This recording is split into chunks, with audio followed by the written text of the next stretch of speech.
right, part two. 90 ways realtors serve you.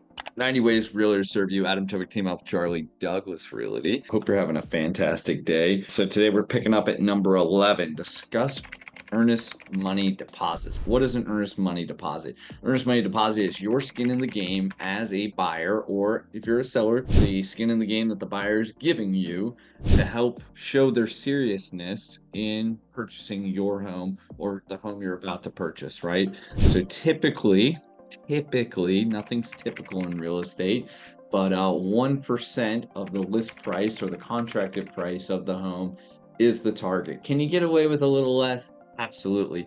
Is $1 considered an earnest money deposit? Yes. Is that a good earnest money deposit? No. You're literally saying, I'll give you $1 as my good faith to show you that I'm going to purchase this home. It's not typical. Generally, let's say first-time home buyer, if it's a $400,000 home, you get a $2,000 deposit.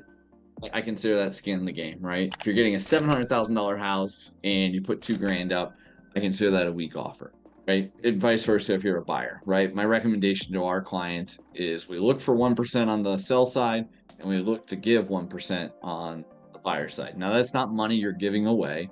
It's basically money that you're putting up if you don't act in good faith of the contract that you could potentially lose or the seller could gain. Now, all deposits have to be mutually agreed upon in writing, right? For both initial and leaving a contract, right? So it's not like one party can just say, I'm out, I want my money back. They can say that, but both sides have to agree, right? Generally 1%. If you're really confident that you want this house and you want to show extra strength of purchasing, or vice versa, if you're a seller and you see you get 2-3%, that's pretty strong, right? Because that's the buyer saying, hey, as long as everything goes in accordance with the contract, I'm willing to put this money up towards my sign of good faith to purchase this house, right? Now, the buyer still has outs. You as a seller don't automatically get the money. Like if they do the home inspection and the home inspection doesn't go through all the way, you don't just get their deposit, right? Now, if they go to day 28 of a contract of 30 days, right, and they walk away at day 29 because they got cold feet, well, there's going to be a discussion there on who's getting what from that. Step 12 is we're going to explain the home inspection process, right? So the market is constantly evolving and changing, and people are doing all sorts of different things when it comes to home inspections, right? Some people are waiving home inspections entirely. Some people are saying, hey, I really like your house. I want to buy it.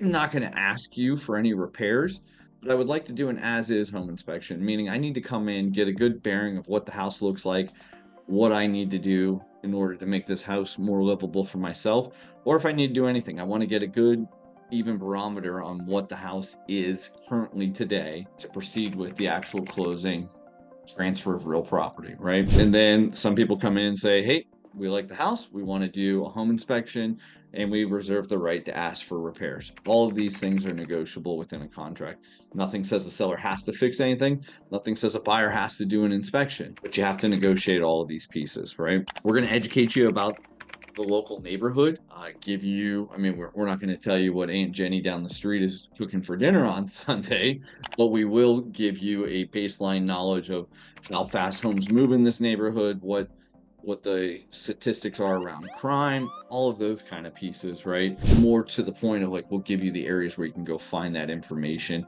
And if I have any personal information, like, hey, my friend Billy lives around the corner, I'd be happy to share that with you as well. We'll discuss any foreclosures and short sales that are happening in the neighborhood. Really, foreclosures are becoming like super rare, not rare, but not commonplace, and short sales are even more so, right? With the way home values have been kind of on an elevator upwards, escalator up, we haven't really seen a need for short sales, right? If you bought a home in 2021, you've probably seen 12 to 15% appreciation over that time. Again, we're going to talk about the needs and wants. So we've talked about the non-negotiables.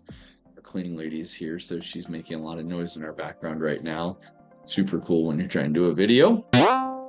Talk about the needs and wants, right? So we got your non-negotiables, but like I like to sit down with clients and say, hey, give me a list of 12 to 15 things that you really want in your next home, right? So we get to the house and we start going over this list, and it can be a mental list, it can be whatever, but like we start to see 7 to 8, 9 of those things, we need to start talking about like writing an offer, right? Start seeing 9, 10, 11 of those things, Like, we really need to be considering an offer 12 or more. Like, why aren't we writing this offer and getting this done already? Talk about how the school districts affect the value of your home. You know, if you're in a really strong school district, it's obviously really desirable. If you're in a less desirable school district, or a school district that maybe doesn't have as high of ratings, how that can also affect the value, both for buyers and sellers. We're going to start tracking all of our internal files for your records, right? So if you come back to us in a year, 2 years, right, and say, hey, we got this quote from that one contractor about painting or whatever it might be. Do you still have that? We're going to have that on file for you to be able to reference, to give to you, to make sure that you are served to the best of our ability. And the last thing is, we're going to start sending you homes that meet your criteria, right? So we've talked about goals, we've talked about non-negotiables, talked about where we don't want to be, where we do want to be. This is more for our buyers, right? And then we're going to start filtering homes to you based off your needs, right? Area, location, schools, beds, size, all those good things, right? And we even do this for our sellers sometimes when we're starting to get, say I got a seller that's 6 months out. I want you to start getting tuned in to what's selling within a radius of you, right? So when we go and have this conversation about pricing, I want you to be up to date with what is and is not selling, and why things are sitting, why things are going extremely fast. So that's kind of it for today. Again, Adam Chubbing, Team Alpha Charlie, Douglas Realty. I love you guys. Smile more.